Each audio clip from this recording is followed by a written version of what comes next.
আসসালামু আলাইকুম। আপনারা কেমন আছেন আপুরা ভাইয়ারা? আজকের মতো ভিডিও নিয়ে চলে আসলাম আপনাদের মাঝে।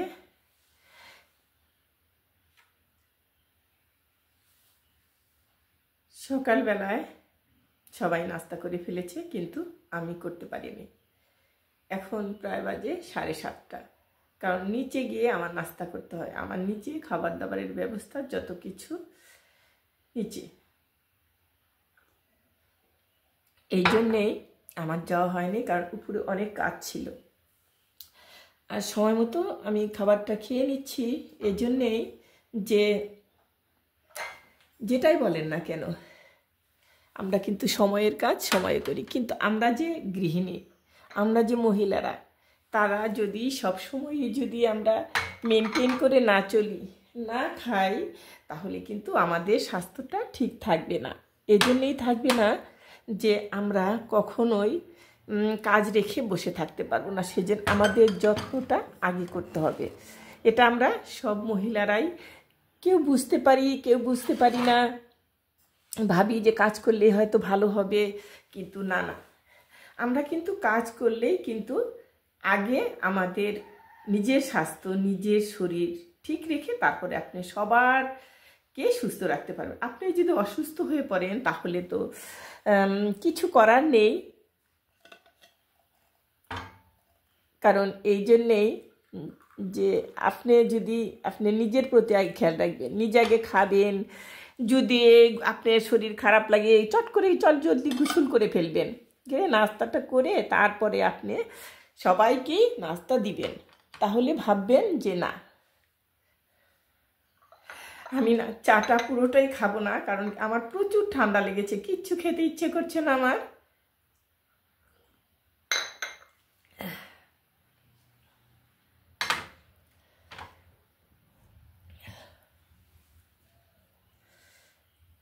আপনারা যারা আমার ভিডিওগুলো দেখেন প্রতিনিয়ত, তারা আমাকে প্লিজ একটা করে লাইক দিয়ে যাবেন।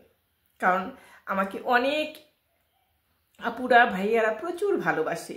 আজকে তাদের ভালোবাসার জন্যই আমি আজকে এই পর্যন্ত এসেছি। তাদের প্রতি আমার অনেক অনেক আস্থা, সেটা আমি বলে বোঝাতে পারবো না। সেই জন্যে আপনাদের কাছে বারবার বলি, আপনারা আমাকে সাবস্ক্রাইব করে দিবেন, লাইক করে দিবেন, কমেন্ট তো করেনি প্রচুর।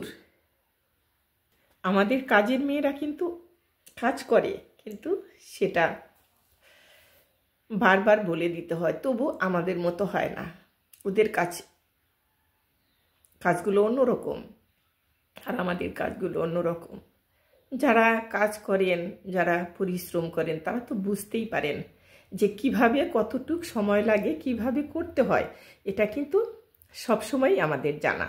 তারপরে ভোরবেলায় উঠে নামাজ কোরআন পড়ে বেডটা গুছিয়ে নাস্তাটা চট করে তৈরি করে সবাইকে দিতে হয়, দিয়ে তারপরে আমরা রান্নার কাজে চলে যাই। তারপরেও নিজেদের কিন্তু একটু লোশন, একটু যে কোনো কিছুই হোক না কেন, আমরা মুখে দিয়ে তারপরে আমরা একটু চুলটা একটু বেঁধে, চুল কিন্তু আমাদের আঁচড়াতেই হবে। কারণ ভোরে যত সকালে আপনি চুল আঁচড়াবেন, তত আপনার সংসারের উন্নতি। যার চুল এলোমেলো তার সংসার এলোমেলো, যার চুল গুছানো থাকে তার সংসারটাও ওরকম গুছানো থাকে। সেই জন্য আপনাদের বারবার বলি যে আপনারা নিজেরা আগে সাজগোজ করবেন, নিজেরা যেটাই করবেন নিজেরা পারফেক্টভাবে করবেন। তারপরে আমি আপনাদের যত কথাই বলি না কেন, কাজ কিন্তু আমাদের ছাড়ে না। আমরা মেয়েরা কিন্তু কাজ করে সংসারটা গুছিয়ে তারপরে যেখানে যাব সেখানে আমরা যাই। এই জন্যে আমরা সবার কাছে ভালো থাকি, সবাই আমাদের হাসি মুখে কথা বলে, সবাই সম্মান করে।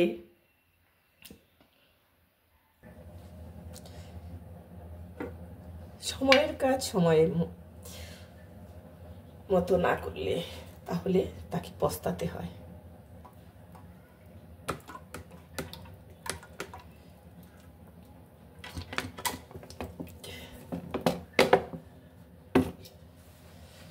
আমরা প্রত্যেকটা কাজই ধুয়ে মুছে তারপরে একটু শুকিয়ে তারপরে ভরবো, তাহলে নোংরাও কম হবে, দেখতেও বেশ ভালো লাগবে।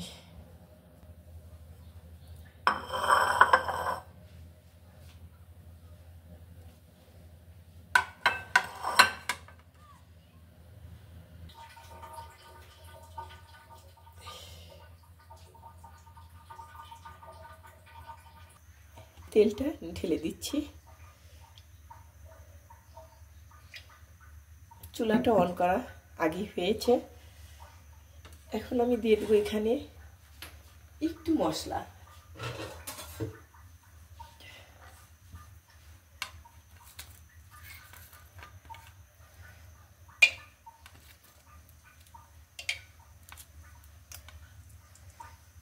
একটু ভেজে নিব।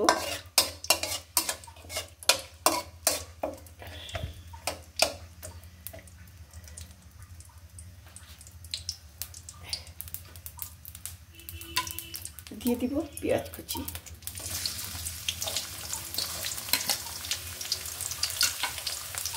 এখানে দিয়ে দিব বেশ কিছু কাঁচামরিচ কেটে নিয়েছি লম্বা করে।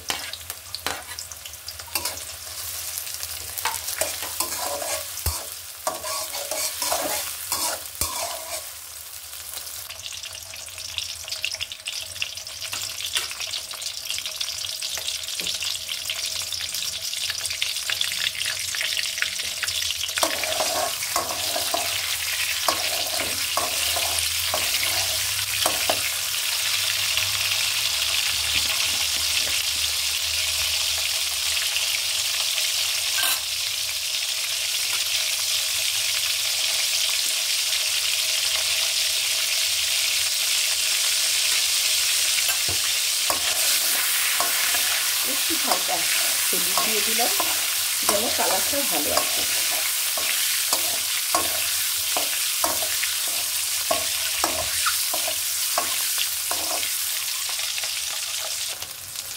নতুনরা কিন্তু বেশ ঘর গোছানো, রান্না বান্না এগুলো কিন্তু সব কিছু এখন ভিডিওতে দেখায়।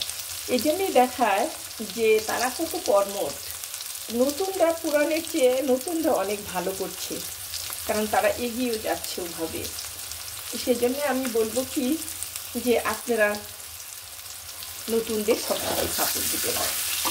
এগুলো কিন্তু করতে হয়, ঘর গোছানো, রান্না বান্না, চুলা, হাঁড়ি পাতি সব কিছু এরা কিন্তু একটু জেদ পর্যন্ত করে দেখায়। আমি বলি করা একটা পার্ট হলো, কিন্তু আমি ভালো বলি সবসময় ওদের। কেন ভালো বলি? যে সবাই দেখে আরও সুন্দরভাবে গুছানো শিখছে, পরিষ্কার পরিচ্ছন্নতা শিখছে। শুধু যারা পেজে কাজ করে সেই জন্যেই না, বাইরেও দেখা যাচ্ছে যে না ওরা ভালো কাজ করছে। আমার মনটা খুব ভালো লাগে ওদের দেখতে। আমি নতুনদের ভিডিও বেশি দেখি, এই জন্যেই দেখি নতুনদের ভিডিও। আমার কিছু যদি শেখার থাকে, তাহলে যদি কিছু শিখতে পারি, শেখার তো শেষ নেই। তবু গলাটা একদম ভেঙেছে, জিরে গুঁড়ো দিয়ে দিলাম। আমার গলাটা একদম ভেঙে গেছে, কারণ আমি কথাই বলতে পারছি না। ভুল হলে ক্ষমা করে দিবেন, আমি ক্ষমার দিক থেকে দেখবেন আপনারা। আর যদি আমার ভিডিওটা যদি একটু আপনাদের কাছে ভালো লাগে, তাহলে আপনারা আমাকে লাইক কমেন্ট দুটোই করবেন। তারপরে নতুনরা যারা দেখবেন তারা আমাকে সাবস্ক্রাইব করে দিবেন, এটাই আমার অনুরোধ। একটু পানি অ্যাড করবো।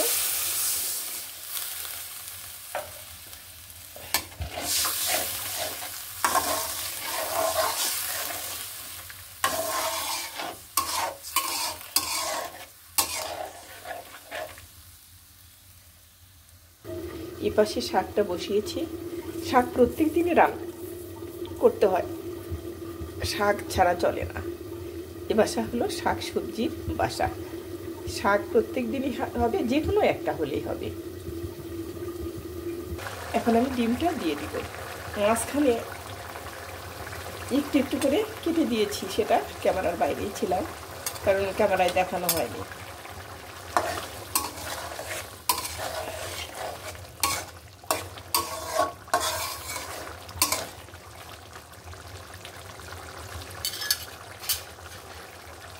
একটু ঢেকে দিব।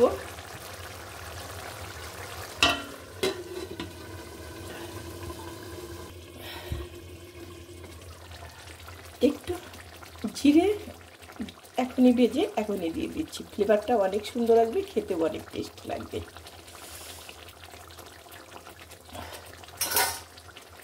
হয়ে গেছে আমার ডিম রান্না।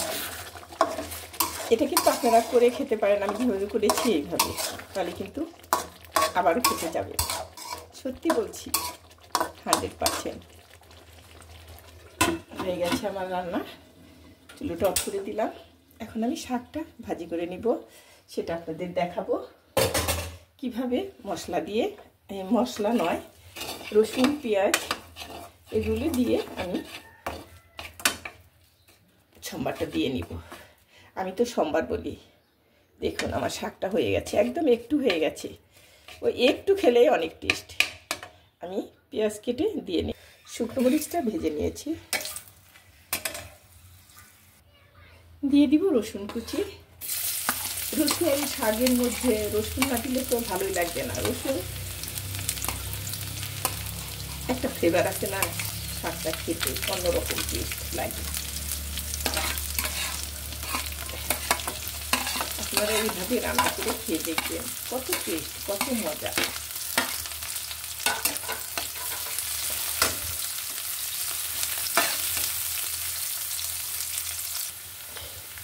আগের মহিলারা যার জমিতে তো ওইখান থেকে শাক উঠিয়ে নিত, কিন্তু এখন কাউকে কেউ উঠাতে দেয় না, কারণ চাষিরা এগুলো উঠিয়ে তার ওয়াইফ তার ছেলে মেয়েকে নিয়ে উঠিয়ে বাজারে বিক্রি করে, বেশ ভালো পয়সা পায়।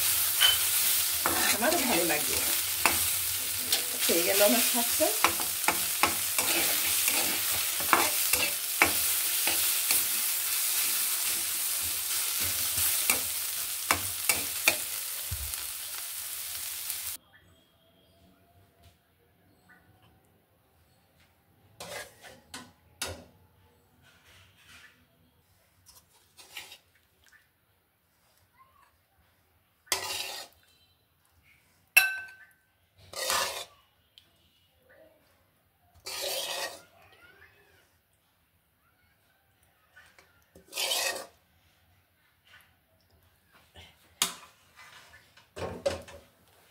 ভুল হলে ক্ষমা করে দিবেন।